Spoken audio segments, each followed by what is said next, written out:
Dear students, hello.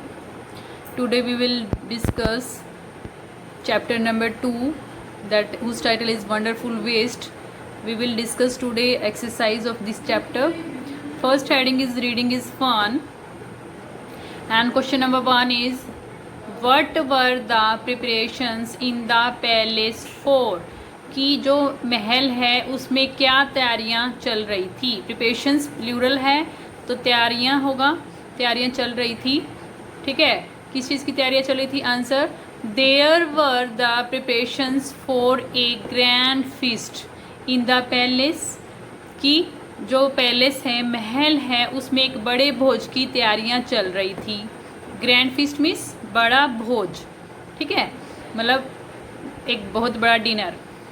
Next question है, why did the Maharaja go into the kitchen in the afternoon. Maharaja kitchen में, रसोई में क्यों गए? दोपहर के समय महाराजा किचन में क्यों गए थे, रसोई में क्यों गए थे? Answer is the Maharaja went. अब देखो यहाँ पे डिड यूज हुआ है. यहाँ पे डिड, जहाँ पे डिड आता है तो वहाँ पे वर्ब की सेकंड फॉर्म लिखते हैं हम आंसर में. ठीक है, क्योंकि ये हमसे पास्ट में पूछ रहा है कि क्यों गया था, तो हम सेकंड फॉर्म लगाएंगे. The Maharaja went into the kitchen in the afternoon to survey the dishes that had been prepared for the feast. कि जो महाराजा है किचन में गए, दोपहर के समय किचन में गए. टू सर्वे मतलब टू एग्जामिन, देखने के लिए कि कौन कौन सी डिशेज बनाई जा रही हैं. ठीक है, किस चीज़ के लिए? फॉर द फीस्ट मतलब भोज के लिए. तो क्या होगी हिंदी की? रसोई, दोपहर के समय महाराजा रसोई में गए ये देखने के लिए, ये सर्व करने, ये देखने के लिए, सर्वे का मतलब देखने के लिए कि कौन कौन सी डिशेज डिनर के लिए बनाई जा रही थी. ठीक है, हैड बीन प्रिपेयर्ड मतलब बनाई जा रही थी. But had the cook plan to do with the vegetable scraps. Cook ने क्या सोचा हुआ था कि वो जो बचे कुछ वेजिटेबल के टुकड़े हैं उनके साथ क्या करेगा? उसने क्या प्लान बनाया हुआ था, मतलब क्या सोचा हुआ था? The cook had plan to throw away the vegetable scraps. Cook ने क्या सोचा हुआ था कि वो वेजिटेबल के टुकड़ों को फेंक देगा, थ्रो कर देगा.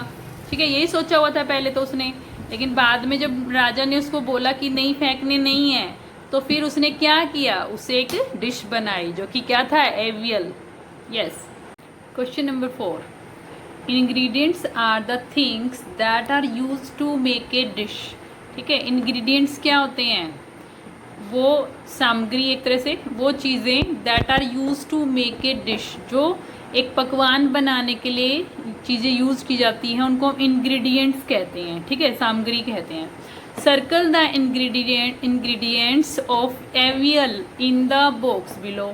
यहाँ पे हमें सर्कल करना है कि कौन कौन सी सामग्री थी जो एवियल, जो डिश बनाई थी उसमें डाली गई थी. जो बॉक्स नीचे दिया गया है उसमें से हमें वो सामग्री बतानी है. ठीक है, सबसे पहले देखो चिलीज़ है.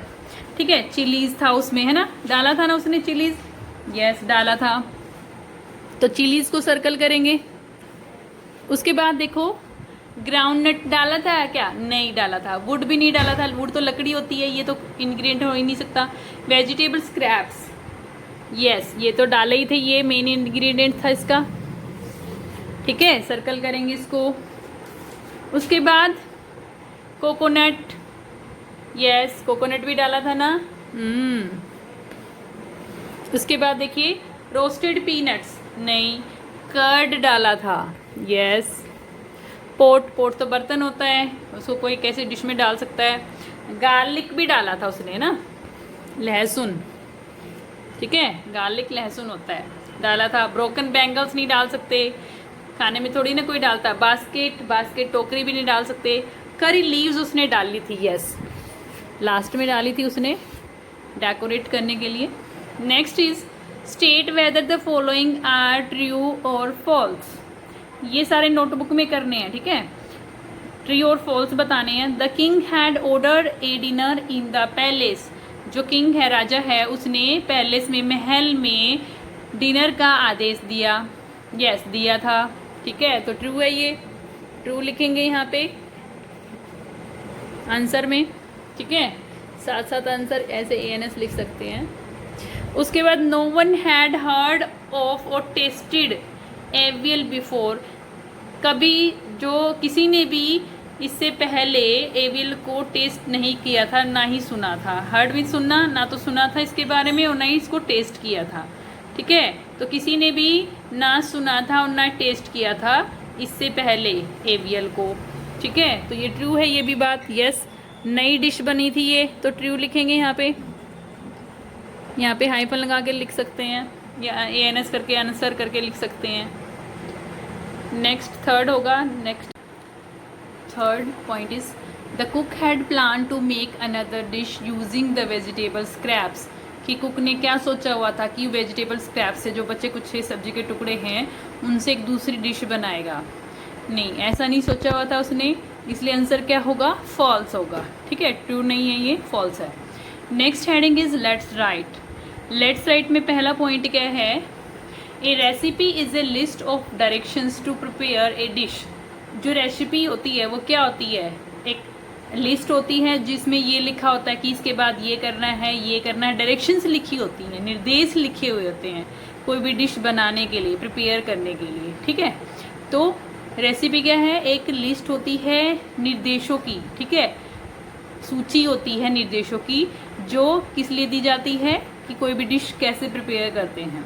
उसके लिए क्या लिखा है? Right the correct order of preparing the AVL dish. अब हमें यहाँ पे कुछ पॉइंट्स दिए हुए हैं, ठीक है, वो करेक्ट ऑर्डर में नहीं लिखे हुए हैं। अब उनको हमें करेक्ट ऑर्डर में लगाना है कि जो एवियल डिश बनाई गई थी वो किस ऑर्डर में बनाई गई थी, सबसे पहले क्या डाला था, ठीक है, फिर क्या किया था, फिर क्या किया था, इस तरह से हमें देखना है। ठीक है, अब देखो सबसे पहले क्या लिखा हुआ? Grind some coconut, green chillies and garlic. नहीं, सबसे पहला पॉइंट तो ये नहीं था। Cut the vegetable scraps into long strips, नहीं, ये भी नहीं था। नेक्स्ट ये देखिए, wash and clear the mix of vegetable bits. Yes, this is the first point. ठीक है, तो यहाँ पे हम क्या लिख देंगे? नंबर 1 हम लिखेंगे। नंबर 1 वॉश, सबसे पहले उसने क्या किया था? वॉश किया था और क्लीन किया था। जो वेजिटेबल्स के टुकड़े थे उनको अच्छे से धो लिया था। ठीक है, और वॉश मतलब अच्छे से क्लीन कर लिया था, वॉश करके साफ कर लिया था। अब सेकंड पॉइंट क्या होगा? Cut the vegetable scraps into long strips, उसने कट किए थे उसके बाद, तो सेकंड पॉइंट ये होगा, कट किया था उसने। 2 ये होगा, cut the vegetable scraps. Next उसने क्या किया था? याद हो तो आपको रेसिपी में, ग्राइंड किया था उसने। किसको ग्राइंड किया था? Grind some coconut, green chillies and garlic, यानी कि थर्ड पॉइंट ये होगा हमारा। नेक्स्ट देखिए, उसने क्या किया था? उसने फिर उसके बाद दही डाली थी ना, विप करके, बीट करके, उसको घुमा के दही को अच्छे से फेंट कर दही डाली थी। ठीक है, whip some curd and mix it in. ठीक है, तो पॉइंट 4 क्या होगा? विप वाला यहाँ पे होगा। ठीक है, उसके बाद देखिए उसने क्या किया था? पोर सम कोकोनट ऑयल ऑन टॉप। क्या किया था? कोकोनट, नारियल का तेल डाला था उसने। तो 5th पॉइंट यहाँ होगा, ये वाला होगा। नेक्स्ट देखिए उसने क्या किया था? डेकोरेट किया था विद करी लीव्स। लास्ट में उसने क्या किया था? डेकोरेट किया था करी लीव्स के साथ, कड़ी पत्ता के साथ। ठीक है, तो 6th number is this. And last one is AVL is ready. यहाँ पे स्पेस नहीं था तो इसलिए मैंने साइड में लिखा है। ठीक है, यहाँ पे ये पूरी रेसिपी तैयार होगी हमारी। ठीक है, तो इस तरह से आपको नंबरिंग डालना है, नोटबुक में भी इस तरह से ही करना है ये। This is the second point of heading let's write. Right 5 things that you do when you reach home from school. कि वो 5 चीज़ें लिखो जो आप स्कूल से घर जाने पर करते हो। राइट दैम इन ऑर्डर, और एक पर्टिकुलर ऑर्डर में कि पहले सबसे पहले क्या करते हो, फिर क्या करते हो, ऐसे ऑर्डर में लिखना है। ठीक है, तो आंसर बुक में भी ये क्वेश्चन दिया हुआ है। ठीक है, बुक में तो फिल करना ही करना है, नोटबुक में भी करना है। ये नोटबुक में ऐसे करना है। ठीक है, अब डायरेक्ट आपसे पूछ सकते हैं कि 5 चीज़ें बताओ जो आप स्कूल से घर जाके करते हो। ठीक है, और एक ऑर्डर में लिखिए, तो डायरेक्ट ये क्वेश्चन पूछा जा सकता है। तो इस तरह से लिख सकते हैं। First, I put away school bag. सबसे पहले मैं क्या करता हूँ? स्कूल बैग को उतारता हूँ या उतारती हूँ। Then I change out of school uniform, फिर मैं स्कूल यूनिफॉर्म चेंज करती हूँ या करता हूँ। नेक्स्ट, आई वॉश अप, फिर मैं वॉशअप मतलब हाथ मुँह धोती हूँ। After that I have lunch, उसके बाद मैं लंच करती हूँ, ठीक है, लंच लेती हूँ। Finally I do the homework, और उसके बाद फाइनली मैं क्या करती हूँ, होमवर्क। कई बच्चे ये भी लिख सकते हैं कि मैं सो जाता हूँ, ठीक है, स्लीप फॉर ए वाइल, ये भी लिख सकते हैं, बट ज़्यादातर बच्चे शायद ये लिखेंगे डू द होमवर्क, ठीक है। ये अपनी मर्जी पे है लास्ट वाला पॉइंट, ठीक है, और बाकी भी आप अपनी मर्जी से लिख सकते हैं, लेकिन मेरे हिसाब से आंसर ये होना चाहिए।